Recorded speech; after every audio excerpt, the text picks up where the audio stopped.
Shalom, my people, and shalom to the world. Welcome back to another episode of Judah Forever, YTV. You've heard of Deuteronomy chapter 28, verse 68, that talks about Israel going back into captivity into Egypt again with ships. And I'm going to show you some solid evidence today that the scripture is so clear how our enemies have documented the fact of who we are, where we came from, and then the scripture is going to show us our purpose. Revelation chapter 12, for those of you who know the prophecy of Revelation chapter 12, the 1260 years, the church in the wilderness, began in 538 AD, ended in 1798 AD. 538 to 1798, that's 1260 years. It's also called 42 months, or 3.5 years, or 3.5 days. And towards the end of that period, coming to the end of 1798, a lot of Bible prophecy was being fulfilled. Now, let me show you this. Let me get straight to the point. Page 69 in this book. We're going to go to page 69, 71, and a few pages that's going to show you the origins of the slaves that came to Louisiana, Mississippi, and also the West Indies. Let's take a look at this right here. It says there was only a handful of black slaves in Louisiana before the first slave trading ship arrived from Africa in 1719, the year after New Orleans was founded. Next point. 6 ships came from Judah, or Wida, a slave trading post on the Gulf of Benin near Dahomey, and one from Cabinde in Angola during the same period. So this is just a short time period, but remember there's many more slave ships that came in before the 1700s, after the 1700s. Now let's look at this.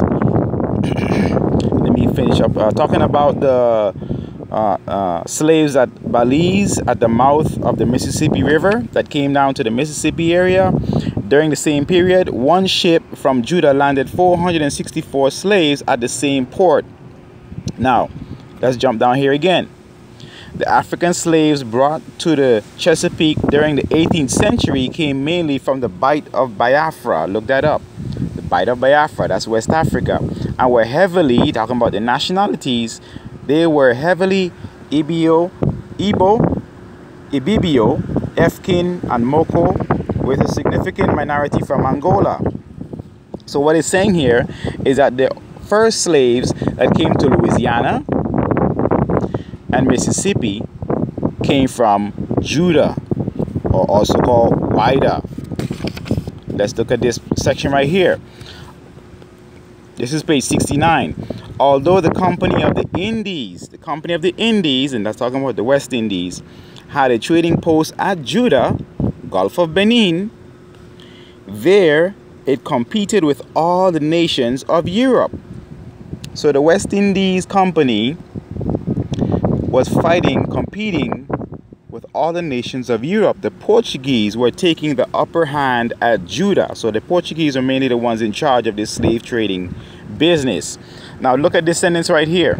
The most important kingdoms of Senegambia maintained a tight control over which people could be enslaved and sold to the Europeans. So what it's saying is the local African people, the most important kingdoms of the Senegambia region, they maintained a tight control over who? They didn't just go around picking any Africans. They did not pick Africans.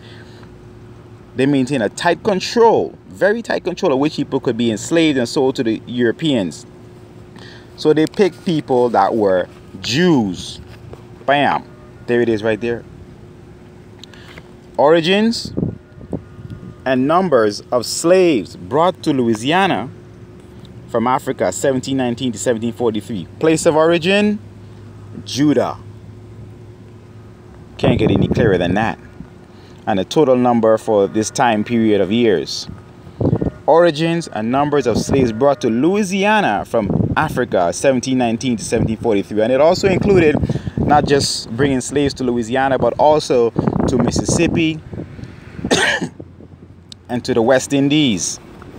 Now, that tells you who your tribe is. That tells you who we are. See this? See this? We're Judah forever. Now, when I first heard about this book from another YouTuber, I said I had to get this book because I'm a researcher, I'm a Bible teacher, I teach classes, and I don't like to waste people's time. I like to get straight to the point, show you the facts, show you the evidence, and you're gonna logically decide what is the truth. Who are we? Why are we in the situation that we're in? Why are we in the trouble that we're in? Man, there's all the other issues you can think about.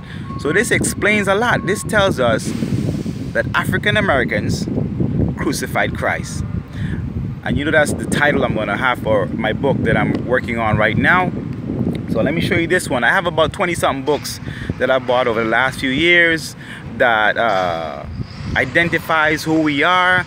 I looked at a whole bunch of information talking about websites, links, YouTube channel videos, maps, books. Went into libraries. I go to a library here in Houston, University of Houston. Have some books in there I can use. A lot of the universities publish these books. This one comes from Louisiana State University Press, called Creole New Orleans. Look it up. Google it. Creole New Orleans, Race and Americanization. It's put together by 4 different scholars, and these 2 just let out in the thing. And look at that. This is where the information comes from. Louisiana State University Press. Bam. Louisiana State University Press. See that? So, now you know who you are. Louisiana people, Mississippi people, West Indians, and I'm from St. Lucia, by the way, so I know our history. That's where the slaves came from, that came to St. Lucia, and majority of the Caribbean islands, especially in the Virgin Islands, which was the melting point at one time.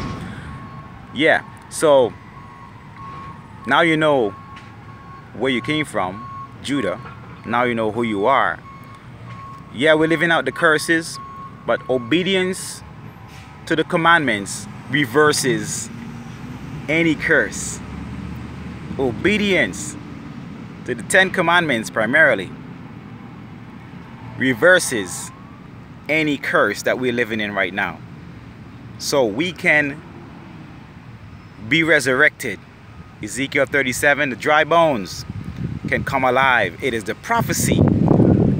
And this information has been preserved by the Most High so that it can come back to light at such a time as this and let us know who we are and what is our purpose. Why are we here, people? We're not here for the foolishness that you see us in. No. We have a scriptural authority. We have birthrights. We have the highest calling God has given to humanity is to fulfill His word through us. Let's do it. Wake up, people.